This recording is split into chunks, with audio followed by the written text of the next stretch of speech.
X-Men 97 was a ratings disaster for Disney Plus. That's a fact at this point. There's no denying it anymore. It's a fact. People like the series, yes, but people were not watching it on Disney Plus. So that's a fact. You're thinking, hey, it's as bad as it could get. This is Disney, people. Can always get worse.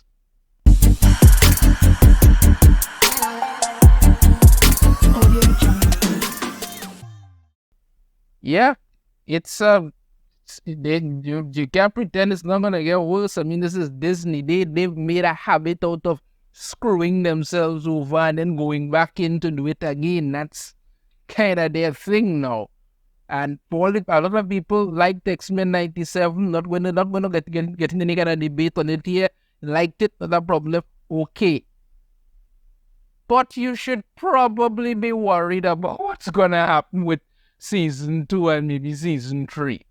Let's get into this article from Cosmic Book News to find out why.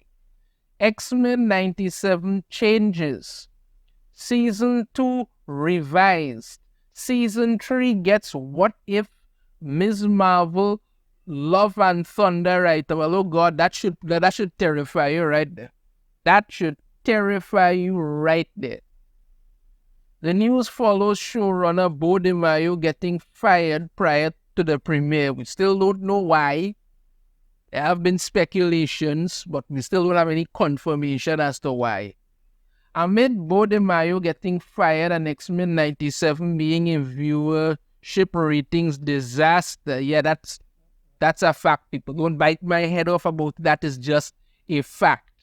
I did a video on it. You can check it out. It's literally a fact that it's a ratings disaster for them.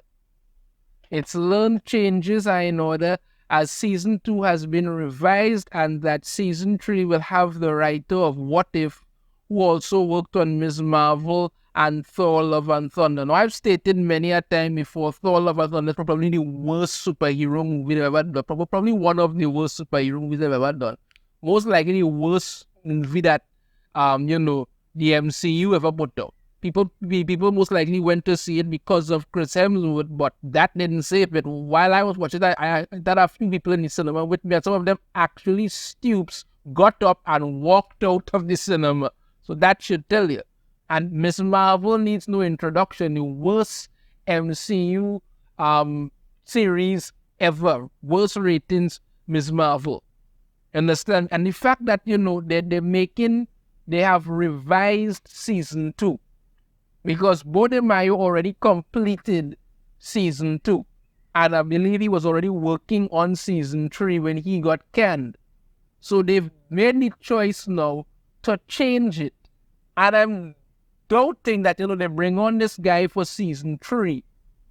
That more than likely he had something to do with some of the changes for season 2. So, yeah. That is a reason to be worried right there. Just prior to the world premiere, showrunner Bo DeMaio was fired for undisclosed reasons. But throughout the season, DeMaio was active on X, formerly Twitter, often tweeting how he viewed the show as having LGBTQ plus themes. Oh joy. Oh joy. DeMaio was responsible for X-Men 97 Season 1 and completed the scripts for Season 2. Okay? According to Deadline, the scripts for X-Men 97 Season 2 have been revised. The specific changes aren't known. Yeah, well, probably should be worried. But, Disney, like I say, are most likely thing because Season 1, despite all the acclaim it got and people saying it's so fun, I think all kind of thing, the viewership ratings for it were terrible. A lot of people contacted me and told me that they never watched it. They have lost faith in Disney and they don't care anymore. They rather watch the original X-Men animated series and leave it at that because they don't believe that Disney could do anything good anymore. When you hear about revises the script and all kind of thing, maybe it could be good, but when you hear the kind of people they're bringing on for it, you got to worry about it. The site also reports Matthew Chauncey, the head writer of the What If animated series, has been tapped to write X-Men 97 Season 3. When people are talking about you should be worried about, well, yeah, there's the Matthew Chauncey. This is one of those people you should be worried about. According to IMDb, Chauncey also served as script doctor on Thor Love and Thunder. Well, clearly he was not a good doctor. Clearly he was not a good doctor, because that was a horrible movie. Even Chris Hemsworth actually had to come out and admit the movie was absolute garbage. He actually came out and admitted in a rare moment, he came out and admitted the movie was absolute garbage. I've been saying that since it came out. And yeah, vindication for me, but it's rare that you find an actual Hollywood actor coming out and admitting something like that. He also served as consulting producer on Ms. Marvel and is credited as a writer on 3 episodes. Well, yeah, that should really bolster everything in regards to him, but yeah. I mean, it's going to reach that point pretty soon where people will go out and say things like, I was a writer on Miss Marvel, and people's eyes are going to then roll in their head. I was a writer on She-Hulk, and people are going to throw up a little bit in their mouth, because these were horrible shows. Really ridiculous shows. Like I said when I watched Miss Marvel, I watched like 2 episodes and I was out. It's a terrible series. That's it. You could tell what they were trying to do, and it made no sense. I mean, Kamala Khan is a horrible character. I have nothing against the girl who played her. I believe it's Villani Mani. She's name. I haven't heard anything about her. Never met her. Can't say anything about the heel. No problem with that. But you were playing a horrible character, and when you ended up in the Marvels, it was even more horrible. But then that's what it was. Kamala Khan has never been a liked character in Marvel. They keep trying to get her over, they killed her off and nobody cared. They brought her back, nobody cared, and they keep trying to push her on and nobody cares. So this is what it is. So when you come out to find out that the guy is going to be writing season 3 of X-Men 97, and I'm guessing here, but I do suspect most likely had something to do with the revises to season 2. Was the script doctor for Thor Love and Thunder, and also served as consulting producer on Ms. Marvel, credited as a writer on 3 episodes. You really shouldn't be worried at that point. You really should be worried. Regarding the viewership of X-Men 97, it's the worst for a Marvel series on the Disney Plus streaming service. The ratings are worse than What If, and worse than any of the live-action MCU shows, including Ms. Marvel, the least-watched MCU show. Now, again, as I've stated many times before, people were watching X-Men 97, but they were not watching it on Disney+.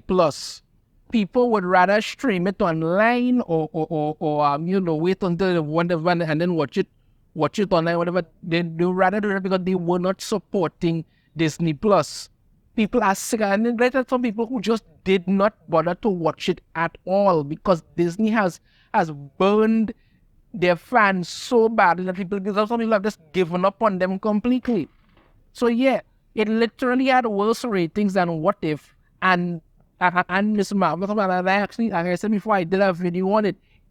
No episode of X-Men 97 ever made it onto either the Nielsen charts or Samba TV charts. None. No episode ever made it on. I know people are going to say, but you know that is streaming or what kind of thing. Yeah, but again, as I say, Nielsen gathers all the information from those things, whether it's streaming and compiles it. Disney tried to come out and say, was the most watched show, and how many millions have you talked and all kind of thing, and this and the other. But Disney was comparing. If you sit down and watch it for like 5 minutes and go, nah, I don't like this, and turn off. Disney considers that a viewership number. Nielsen does the ratings to see how long you are actually watching it for. So if you completed the show, then they say, well, okay, this is a person who watched it. But if you didn't, you weren't making it onto the charts at all. And there were people who were trying to be who were going to tell me how or X-Men 97 is a success, and you're like, okay, I was just reporting the facts. That's it. I was reporting the fact. If you love this series, I don't have a problem with it at all. I don't have a problem with it at all. But these are the facts, and the numbers for it were not good. They were not good because Disney did that to themselves. Somebody actually called that 25 million viewers. I don't know where they got that number from, but because the lowest rated show on the Nielsen charts was at something like about 2.25 million or something like that. That was the lowest rating, and X-Men 97 wasn't even making that. I think that was the rate. I think it was like 2.25 million. Could have been a little higher or something like that. But X-Men were not even making anywhere close to that. So X-Men were literally dropping down to like worse than Doctor Who numbers or something like that, because people are just tired of it. You did this to yourselves. Whether the series was good and some people love it, it's like, okay, fine. People are just getting sick of these things because you keep doing this to yourselves. Deadline also adds X-Men 97 director Jake Castanera will be working alongside Johnsy and that original X-Men animated series creators Larry Houston and Eric and Julia Lewald are remaining as consulting producers. The site also points out X-Men 97 Season 2 is in production while Season 3 is considered in development. Okay, talk about how this review I'm getting, but you see, again, and people who are going to say, well, if X-Men 97 Season 1 was such this horrible disaster, why are they doing a Season 2? Why is Season 2 in development? You see, they already were contractually obligated to do 3 seasons. While they could have just said, you know what, we're going to take our loss and walk away from it. Remember, they also want to bring the X-Men into the MCU. So, to give up on X-Men 97 now is going to look really bad for them. Really, really bad for them. So, while the possibility does exist, I want to say the possibility does exist that Season 2, getting these revisions and stuff, could make it to be really excellent. The possibility does exist, and Season 3 can be even better. I'm going to be very skeptical and worried because the person, one of the writers and that had script doctor behind, Ms. Marvel and Thor Love and Thunder is coming on board to this. That, in my opinion, spells some serious doom. Some really serious doom. And people should be worried, in my opinion. Should really and truly be worried. Let me know your thoughts on this in the comments. If you have a different opinion, I'd love to hear it. If you like the video, should they hit that thumbs up. Subscribe if you haven't already. Ring the notification bell to be notified every time I put out a new video. And I shall see you all next time. Take care.